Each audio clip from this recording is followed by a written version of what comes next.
அனைவருக்கும் வணக்கங்கள். நாணயங்கள் சேகரிப்பாளர்களுக்கு ஒரு நாணயமான பதிவு. தமிழுக்கும் அமுது என்று பெயர். ஒரு சின்ன குட்டி பதிவு தான். 5 காயின். 5 யாரும் வாங்க வேண்டாம். வேணுங்கிறவங்க என்னுடைய கால் பண்ணி ஒரு காயின் மட்டும் வாங்கிக்கலாம். 1993 ஹைதராபாத் மின்ட்டு. காயினையும் பார்த்துக்கோங்க, மின்ட்டையும் பார்த்துக்கோங்க. ஸ்டாரு ரொம்ப தெளிவாக அழகாக சூப்பராக நச்சுன்னு தெரியும். என்ன தெரியுதா உங்களுக்கு? Star 93 star mint, very very rare.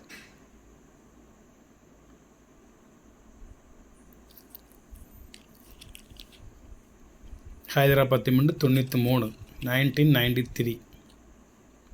காயினோட கண்டிஷனை பார்த்துக்கோங்க. இது 1, இது 2வது நாணயம். 1993 கொல்கட்டா மின்ட்டு. கொல்கட்டாவா? Sorry, Hyderabad mint. ஏதோ ஒரு சிந்தனை ஓடிக்கிட்டே இருக்கு மனசில். மின்ட்டை பார்த்துக்கோங்க.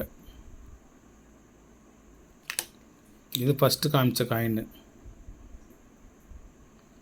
ஸ்டாரில் உள்ள 5 முனைகளில் ஒரு முனை மேல் நோக்கி இருக்குமோ அது 1993 அந்த 93 உள்ள 9ஆம் நம்பரை டச் பண்ண மாதிரி இருக்கும். அதே மாதிரி இதில் இருக்கும்.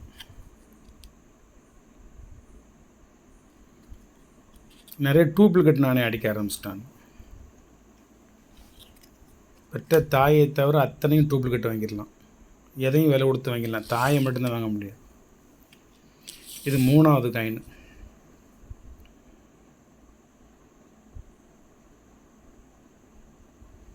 $93 ஹைதராபாத் மின்ட்டு. இந்த பக்கமும் பார்த்து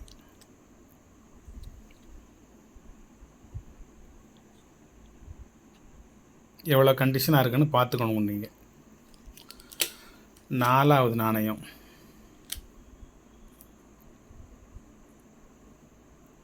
இதில் அந்த மின்ட்டை பார்த்தோம்.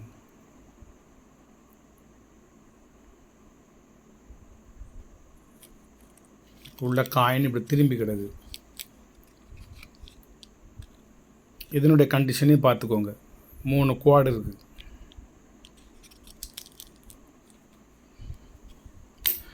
50 பைசா நாணயத்தில் 1988 நொய்டா மின்ட்டுக்கு அடுத்து இதான் கொஞ்சம் வேல்யூ. வேறு எதுவுமே வேல்யூ கிடையாது. இதனோட இந்த ஸ்டாரையும் காமிக்கிறேன். 1993 ஹைதராபாத் மின்ட்டு.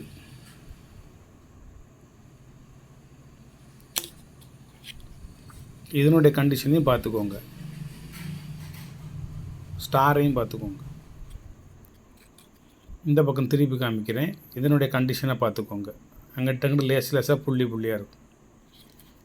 ஒரு 5 விதமான நாணயங்கள் வச்சுருக்கிறேன். 5மே ஹைதராபாத் மின்ட்டு 1993. இதுலேயும் மும்பை மின்ட்டு இருந்தாலும் வெரி ரேர். யாரும் அவளை எளிதில் விலைக்கு விற்று விட வேண்டாம். வாங்கிறது கஷ்டம். நொய்டா மின்ட்டும் இன்னொரு மின்ட்டு என்னது,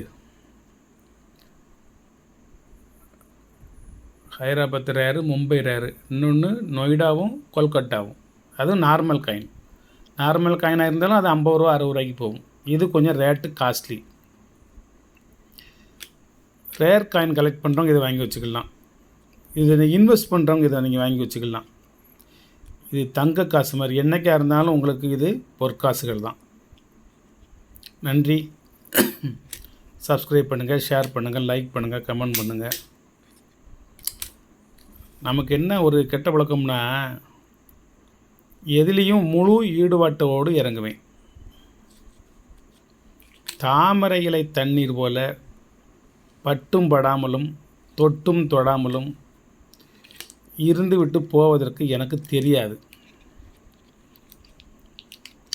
உள்ளார்ந்த ஒரு ஆற்றலோடு மனமாற உளமாற ஒரு வேலையை செய்யணும் அப்படின்னு ஆசைப்படுவதில் நான் ஒருத்தன்.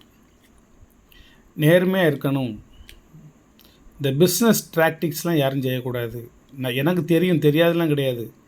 நான் அதில் பெரிய கில்லாடி. ஆனால் செய்ய மாட்டேன். தெரிஞ்சு வச்சுக்கிடுவேன். களவையும் கற்றுமர அப்படின்னு யார் யார் என்ன செய்கிறாங்க அப்படிங்கிறத தெரிஞ்சு வச்சுக்கிடுவேன். அதை செயல்படுத்தக்கூடாது. அது தவறான ஒரு முன்னுதாரணம். நேர்மையான வழியை என்றைக்கும் உன்னை கரை சேர்க்கும். நீங்கள் செல்லுகின்ற பாதையெல்லாம் உங்களுக்கு ரோஜா பூக்களாக விரித்து பாதம் நோகாமல் நடந்து சென்று வெற்றி கனி என்கின்ற அந்த கனியை பறிப்பதற்கு இறைவன் இடம் கொடுக்க மாட்டான். நீ போகின்ற பாதையெல்லாம் கற்களும் முட்களும் கிடக்கும். நீ ஒன்றாக அதை எடுத்து அப்புறப்படுத்திவிட்டு உனது இலக்கை அடைவதற்காக நீ தொடர்ந்து உனது பயணத்தை முன்னெடுத்து செல்ல வேண்டும். அப்பொழுதுதான் நீ ஜெயிக்க முடியும்.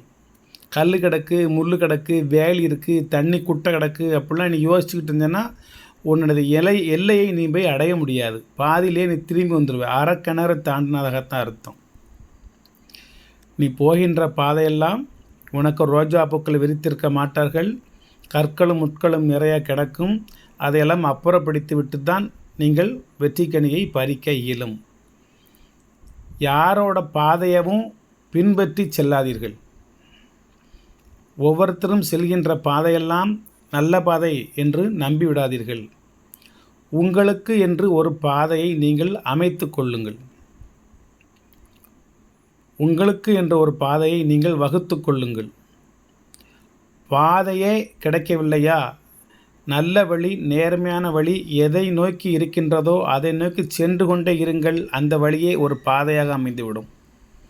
எனது தமிழ் உங்களுக்கு புரியும்னு நினைக்கிறேன். யாரோட பாதையிலையும் நீங்கள் செல்லாதீங்க. நீங்கள் செல்கின்ற பாதையே ஒரு பாதை, புது பாதை, புதிய பாதை. நீ எந்த வழியில் போறியோ அந்த வழி நேர்மையாக இருந்தால், நல்ல வழியாக இருந்தால், நல்வழியாக இருந்தால், உனக்கென்ற ஒரு தனி வழியை நீ ஏற்படுத்தி கொண்டால் அதுவே ஒரு பாதை தான். பாதையை நீ உருவாக்கு. இன்னொருவரின் பாதையில் நீ செல்ல வேண்டாம். உனக்கு என்று ஒரு கொள்கை, உனக்கு என்று ஒரு கோட்பாடு, உனக்கு என்று ஒரு நிலைப்பாடு, உனக்கு என்று ஒரு நல்ல சிந்தனை, உனக்கு என்று ஒரு வெற்றியின் லட்சியம். இந்த உலகத்தில் வானத்தில் இருக்கின்ற அத்தனை நட்சத்திரங்கள், கோடிக்கணக்கான நட்சத்திரங்கள் இருக்கின்றன. அந்த நட்சத்திரத்தில் நாமும் ஒரு நட்சத்திரம்தான். நம்மளும் ஒரு நட்சத்திரம்தான். சில நட்சத்திரங்கள் வெளியில் தெரியும், சில நட்சத்திரங்கள் மற்றவர்கள் பார்வைக்கு தெரியாமல் போய்விடும். வெளியில் தெரிகின்ற நட்சத்திரங்கள் துருவ நட்சத்திரங்களாக மாறிவிடும். அதுதான் ஒரு சில சினிமா ஸ்டார், அரசியல்வாதிகள், நல்ல தீர்க்கதரிசிகள், தியாகிகள், உச்சத்தில் இருக்கிற அறிஞர்கள், பெருமக்கள், தலைவர்கள், இவங்கள்லாம் அந்த துருவ நட்சத்திரங்கள்.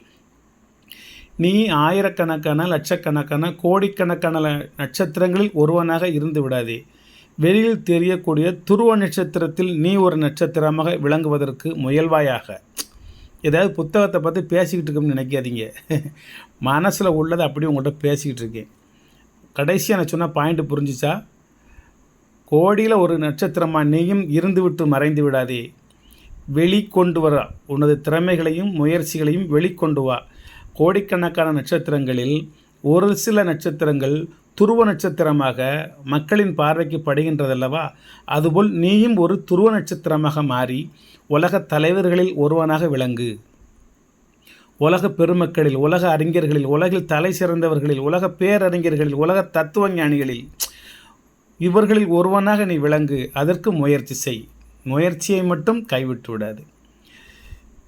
இந்த ஆமை நுழைந்த வீடு விளங்காது அப்படிம்பா. அது என்ன ஆமைன்னா, அந்த முயலாமை, அரியாமை, ஆற்றாமை, இயலாமை, இந்த ஆமையெல்லாம் தூர விட்டுறணும். முயற்சி செய்யாமல் இருக்குல்ல, அந்த ஆமையெல்லாம் தூர விட்டுறணும். முயல்வது மட்டும்தான் வாழ்க்கையில் வெற்றி. என்ன விதமான தடைகள் வந்தாலும் சோர்ந்து அமர்ந்து நின்று விடாதீர்கள். தொடர்ந்து சென்று கொண்டே இருங்கள். அந்த வழி நல்வழியாகட்டும். வெற்றி நிச்சயம் உங்களுக்கு கிடைக்கும். நான் இறைவன் வேண்டிக் கொள்கின்றேன். எனது ராஜேஷ் கலெக்ஷன் சப்ஸ்கிரைபர்ஸ் அனைவரும் மற்றும் உலக மக்கள் அனைவரும் ஒவ்வொருமே ஜெயிக்கணும். எல்லாருமே ஜெயிக்கணும். அப்போ யார் தான் அப்போ கோடி நட்சத்திரமும் வெளியே தெரியணும்னு நினைக்கலாம். எல்லோரும் ஜெயிக்க முடியாது. இடையில நிறைய தடங்கல்கள் வரும். அத்தனையும் உடச்சி எரிஞ்சிட்டு எல்லாரும் வெற்றி பெறுவதற்கு வாழ்த்துக்கள்.